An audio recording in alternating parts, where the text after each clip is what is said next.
Retour sur une sortie médiatique très remarquée. Alpha Condé, le président guinéen et président en exercice de l'Union africaine, s'est récemment fait remarquer par ses propos tenus à Abidjan et à Paris. Alpha Condé s'est montré ferme sur sa volonté de couper le cordon ombilical avec la France, l'ancienne puissance colonisatrice. Des propos qui ont semblé déplaire à certains de ses pairs, notamment au président de la Côte d'Ivoire, Alassane Ouattara. Lors de la conférence internationale sur l'émergence de l'Afrique tenue fin mars à Abidjan, les deux hommes se sont accrochés verbalement. Steve Gabangena et Fabrice Amvama décryptent ce moment.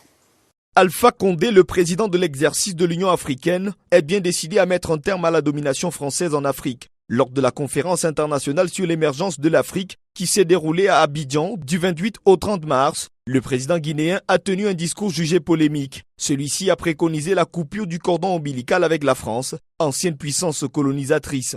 Il faut qu'on ait confiance aux hommes d'affaires africains. Parce qu'ils sont africains, ils sont chez eux. Et ils peuvent développer mieux que les étrangers.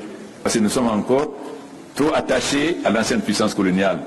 Coupons le cordon ombilical et soyons africains. Des propos qui n'ont pas plu à certains de ses homologues présents, en l'occurrence celui du pays hôte Alassane Dramane Ouattara. Durant son allocution, il a réagi en voulant recadrer le chef d'État guinéen pour son discours jugé engagé, en soulignant que celui-ci n'aurait pas dû tenir publiquement ses propos tels qu'il l'a fait. Merci à tous les d'honorer de votre présence cette rencontre. Alors, j'ai oublié de dire à Alpha que nous étions en direct.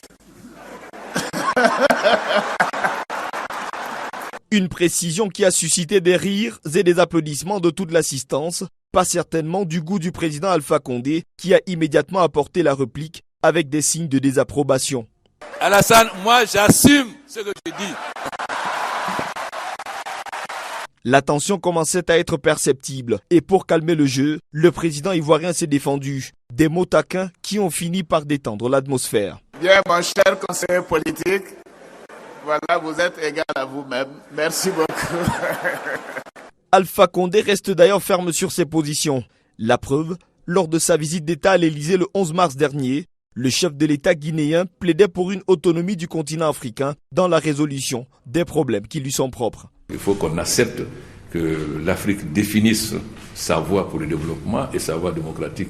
Bien sûr, il y a des principes universels de la démocratie, mais il faut qu'on cesse de prendre l'Afrique comme un seul État. Il y a beaucoup d'États avec des différences, donc il y a moins de dogmatisme et qu'on nous laisse définir nos voies. S'il n'y a pas de stabilité, de continuité, nous ne pourrons pas nous développer. Dans cette requête figurait la situation actuelle de Laurent Gbagbo